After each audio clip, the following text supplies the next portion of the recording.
Hello, beautiful women. Lovely to be with you here today. And um, Before we get started, I just want to let you know a little bit about me. So, my name, if you don't already know me, is Privlin Asset. I'm a leading intuitive business strategist and women's transformation catalyst.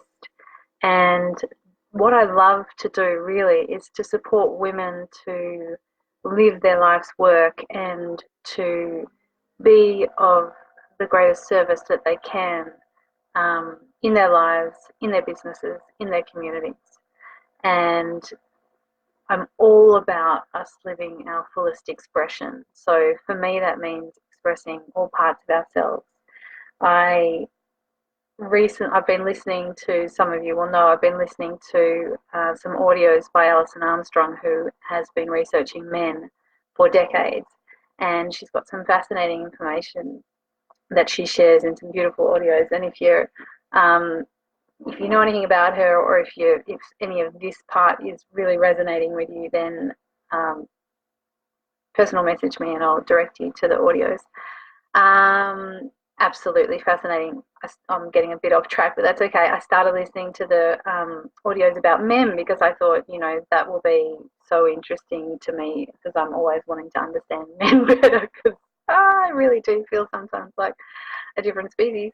Um, and then I got to the audios about women, and I thought, to begin with, I thought, oh, maybe I won't even listen to that, or I will, but I'm not really that drawn to it. Well, it's been even potentially more profound than listening to the stuff about men, actually getting to understand more about myself. So, um, point being that in it, she shares that um, the workplace, being results oriented and outcomes oriented, is a very masculine kind of environment. And she also shared that women are incredibly adaptable. So we're adaptable in, hey Tiff, how are you, beautiful? I'm just sharing about some learnings that I've gotten through listening to some Alison Armstrong stuff about men and women. I don't know if I've mentioned this to you already, but one of the things that she talks about is how the masculinization of women, and how women are highly adaptable. So we will be more feminine if the environment provides for that, or encourages that, or we will be more masculine if that's what our environment encourages. So we're highly adaptable, and we will also, whatever, it's like a muscle. So whichever one we do more of.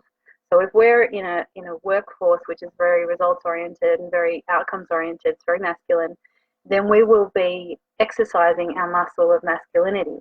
And this is, a part of, I think, what's happening very much in our society is this masculinization of women.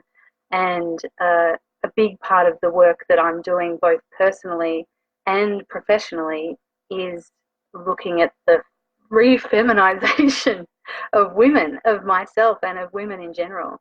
So that was a massive sidestep on what I wanted to talk about today. But I really wanted to, obviously that needed to come through in whatever way. Um, so yeah, I'd love to know, Tiff, and anybody else that's watching, can you relate to that kind of feeling of masculinization within a workforce? When there's like men around and there's striving and all of this kind of stuff. And I know for me, when I look back to when I was working in a more corporate sense in Melbourne, it was kind of like that was that was the way. I didn't know any better. I didn't know any different. I didn't even know what I was doing. But now looking back on it, I go, oh yeah, that's totally what I was doing. I was really, um, I really let the feminine side of myself go, and was really standing more into the masculine elements and energies, and um, less in the flow, and really being more in the striving and the outcomes and the results. And it's not that outcomes and results aren't important, obviously they are, um, but it's just really recognizing the balance that we want to have as women, because that is our natural state, is the more feminine aspects. So really wanting to have a balance that works for us. So I would love to chat today about money because it's such a big topic, especially for a lot of women. And it's something that, hey, Ellen, gorgeous, how are you? Lovely to see you here. Money is such a big topic, and it's something that I really recognize. Thanks for the hearts, beautiful. I see you. I see that. It's something that we all have a very different relationship with, and it's really something that can be quite unconscious, or it's something that we can kind of be very aware of and consider what is my relationship with money like? Do I let it flow freely into my life? Does it flow freely out of my life? How do I feel when I'm giving money? How do I feel when I'm investing in myself, when I'm investing, my money into other things, when I'm paying for things? How do I feel? How do I feel in my relationships when I'm paying for things? All of that kind of stuff. Do I give freely? Does it flow freely to me? Are there any blocks? What is it that I need to release right now to be able to allow money to flow freely into my life and freely out of my life? Because it really is an energetic exchange. We hear that all the time, and it really is true. It's this free flowing energy exchange, in and out and in and out.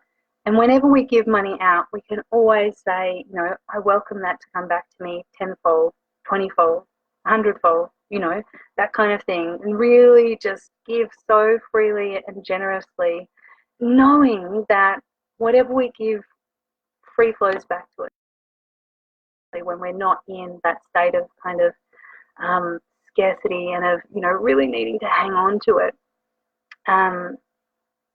So now, considering that, I would love to invite you to just tune in for a moment and imagine what it would feel like to be welcoming in an extra $5,000 or an extra $20,000 into your life each month.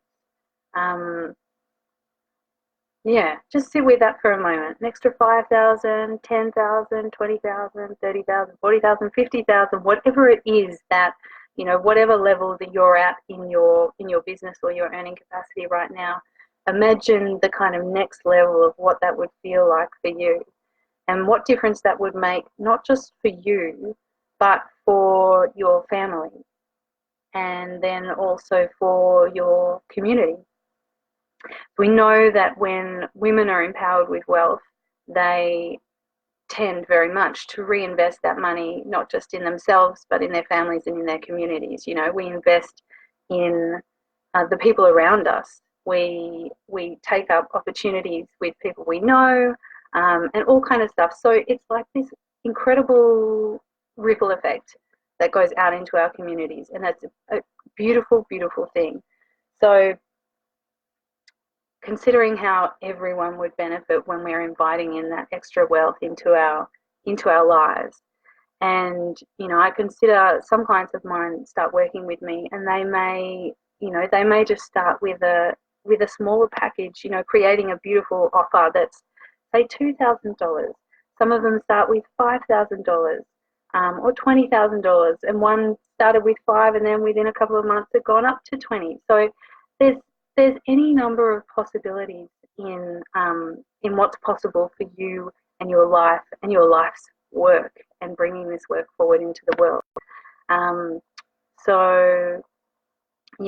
love to invite you to consider, to really feel into that. Oh, I can see some comments happening here. Tiffany, hey Sandy. So Tiffany says, I can for sure. Yes, I always try to maintain my strength, not being walked over, while also implement my feminine, as I knew it added what was missing in business. Yeah, absolutely. It so is.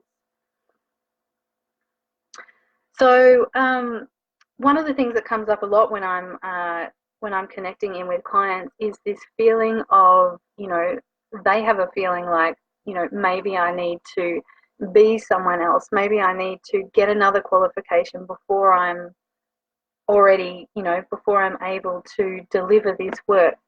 And it's absolutely, in every instance that I've come across so far, it is an excuse. I'm telling you that flat out, it's an excuse, because these women are so incredible. You know, like, you'd just be jaw dropping, going, you know, let me buy whatever you want to sell right now because I just want to have more of you, you know. And it's something that we can never it's hard to understand ourselves, but someone looking from outside of us that feels deeply connected to us really, really wants to connect in and be able to have what it is that we have to offer. They really do. And it's such a beautiful thing. So you have all of the experience and the wisdom and the knowledge that you need right now. Wherever you are in your life, you are ready to deliver your life's work. You are. So I would love to invite you in. If this is resonating with you, if you're feeling like, you know what, I'm ready. She's right. I'm ready. I have what I need. I can do it. Yes, I'm going to keep learning and evolving, but right now I'm ready to do what I'm here to do.